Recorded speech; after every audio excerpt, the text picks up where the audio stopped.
Assalamualaikum warahmatullahi wabarakatuh. Yang ingin saya pertanyakan adalah di luar tema, Bu ya. Apakah benar orang yang meninggal di hari Jumat itu tidak akan disiksa? Orang yang meninggal di hari Jumat itu tidak akan disiksa. Dan apakah benar orang yang meninggal sebelum disucikan itu belum boleh dibacakan Yasin? Boleh dibacakan Yasin itu setelah disucikan. Sekian dari saya, terima kasih. Wassalamualaikum warahmatullahi wabarakatuh. Imam Suyuti rahimahullah ta'ala mengumpulkan riwayat tentang keutamaan hari Jumat, dan diantaranya menyebutkan bahwasanya termasuk keutamaan orang yang meninggal hari Jumat ya, adalah tanda insyaallah bakal diampuni oleh Allah subhanahu wa ta'ala. Tanda. Makanya kalau mati hari Jumat itu dipilih oleh Allah subhanahu wa ta'ala, dan benar itu. Akan tapi jika ada orang mati hari Jumat, apakah pasti? Jangan berkata pasti, karena mungkin ada dosa yang menjadikan tidak diampuni oleh Allah, kesyirikan dan seterusnya. Orang kafir mati hari Jumat, ya tidak diampuni oleh Allah. Sama sepertinya kalau ada orang mati di dalam menuntut ilmu, mati syahid, ini khusnudzan kita insyaallah. Sebab yang namanya mati tidak bisa diminta. Saya pengen mati hari Jumat, belum tentu dikasih. Jadi itu karunia dari Allah subhanahu wa ta'ala.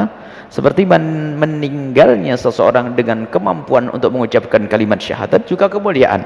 Mati hari Jumat kemuliaan. Benar itu. Akan tapi jangan berkata, sudahlah saya enggak sholat, enggak apa, yang penting saya mati mau Jumat. Siapa yang bilang kamu mati hari Jumat nanti? Hah? Jadi bunuh diri dari Jumat. Neraka lagi, enggak ada itu semuanya. Jadi tanda, kata Imam, itu diukil dari Nabi SAW itu, mati hari Jumat adalah mati mulia, insya Allah diampuni oleh Allah subhanahu wa ta'ala. Memang benar seperti itu, cuman maknanya apa? Berlaku untuk siapa? Untuk orang yang setelah mati baru kita husnudzonni, husnudzon kepada dia, bukan untuk kita agar kita ngentengin, enggak, itu salah paham. Misalnya apa? Yaudahlah kalau biarin begini aja lah, yang penting saya mati hari Rebu matinya maju 2 hari. Jadi enggak, jadi maksudnya itu adalah untuk kita husnudzon, dan memang ada kabar dari Nabi SAW. Baik, seperti kalau ada orang meninggal dalam menuntut ilmu, diampuni oleh Allah. Cuman bukan berarti saya mau maksiat aja sambil terus hadir pengajian biar saya mati di majelis ilmu. Iya, kalau matinya pas di majelis ilmu, tahu-tahu pas maksiat. Ini hanya tanda-tanda kemuliaan, dan kita husnudzon kepada orang yang meninggal di majelis ilmu, orang meninggal waktu haji dan umroh, orang meninggal ya dalam keadaan sakit mendadak, orang meninggal karena sakit perut, husnudzon. Dikatakan orang meninggal sakit perut, wanita melahirkan, diampuni oleh Allah, diampuni oleh Allah subhanahu wa ta'ala. Cuman nggak bisa diminta, termasuk ibu saja nggak bisa ngomong, ya Allah matikan saya waktu melahirkan, bisa nggak? Ya nggak bisa. Coba minta nggak? Kalau mati sudah dipilih oleh Allah. Baik, tinggal sekarang kita mempersiapkan. Adapun yang kita inginkan adalah semoga kita mati dalam keadaan husnul khotimah. Itu hanya cara melihat orang yang sudah mati di hari Jumat, kita husnudzonni bahwasanya insyaallah matinya adalah mati husnul khotimah, mati baik, dimuliakan oleh Allah. Kalau memang dia ahli la ilaha illallah, kalau bukan ahli la ilaha illallah, nggak ada kebaikan untuknya. Karena apa? Bukan ahli iman. Baik, kemudian yang kedua, membaca Yasin sebelum dimandikan. Enggak ada sebelum dimandikan, sebelum mati, saat mati, sebelum dimandikan, setelah dimandikan, boleh semuanya. Yang enggak boleh adalah disolati sebelum dimandikan.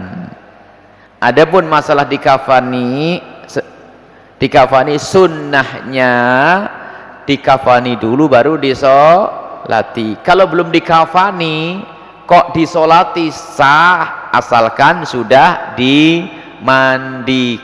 Jadi bukan baca Yasin, Yasin mah boleh, sebelum mati pun juga boleh ya, sebelum mati boleh, waktu mati boleh, belum dikubur, setelah dikubur. Sekarang ada orang melarang baca Yasin untuk orang mati, ini kelihatannya bingung dia, sebab baca Yasin untuk orang itu adalah sebelum mati boleh, untuk mendoakan orang-orang yang meninggal dunia. Termasuk itu masuk bab tawassul dengan amal soleh juga.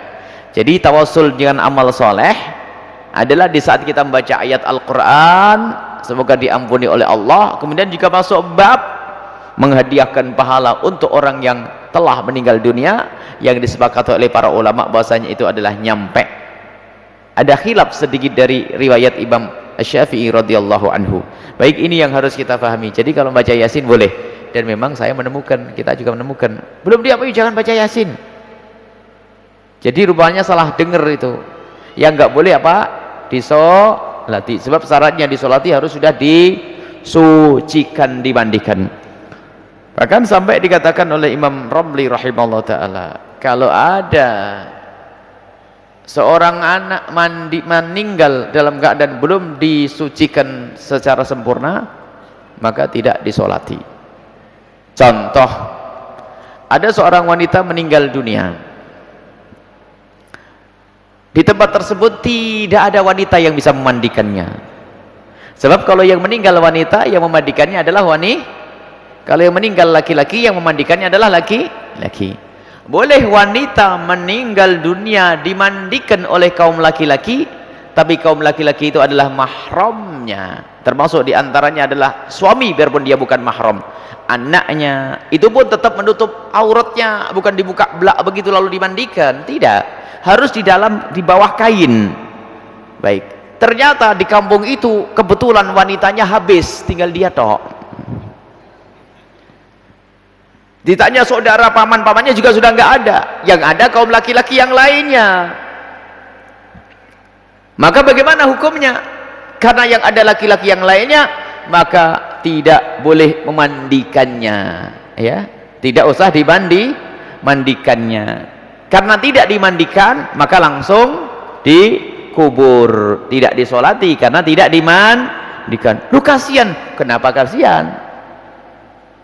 Orang meninggal sudah urusan, karena mensolati itu tugas orang hidup, nggak ada hubungannya dengan orang meninggal. Kalau sudah ahli surga, biarpun tidak disolati, tetap ahli surga. Jadi sholat jenazah kewajiban bagi yang hidup. Kenapa tidak disolati tadi? Karena belum dimandikan. Maka dari itu perlu diinformasikan kepada masyarakat bahwa yang memandikan kaum wanita, yang memandikan mayat wanita adalah para kaum wanita. Dan di antara kaum wanita pun dipilih yang lidahnya benar. Sebab ada orang yang lidahnya cerewet, suka komentar, naudzubillah, hati lidah busuk. Kok ini begini? Ada model-model, ada lidah kayak begitu tuh ada. Maka nggak boleh dia memandikan. Sebab yang namanya jasad manusia macam-macam. Ada yang tersembunyi selama hidupnya, tidak pernah ada yang tahu. Maka amanat bagi siapa yang memandikannya. Dan perlakukan mayat itu seperti di saat dia hidup. Memandikan dengan kelembutan, lembut, ya. Dan yang meninggal kaum laki-laki pun demikian, memandikan adalah kaum laki-laki. Boleh dimandikan oleh kaum wanita dari mahramnya, dari ibundanya, kakaknya, adiknya, bibinya, anaknya, terus ke bawah cucu-cucunya boleh. Tapi kalau orang lain dimandikan tidak. Selagi tidak dimandikan maka tidak disolati. Ini masalah solat, jangan salah dalam hal ini.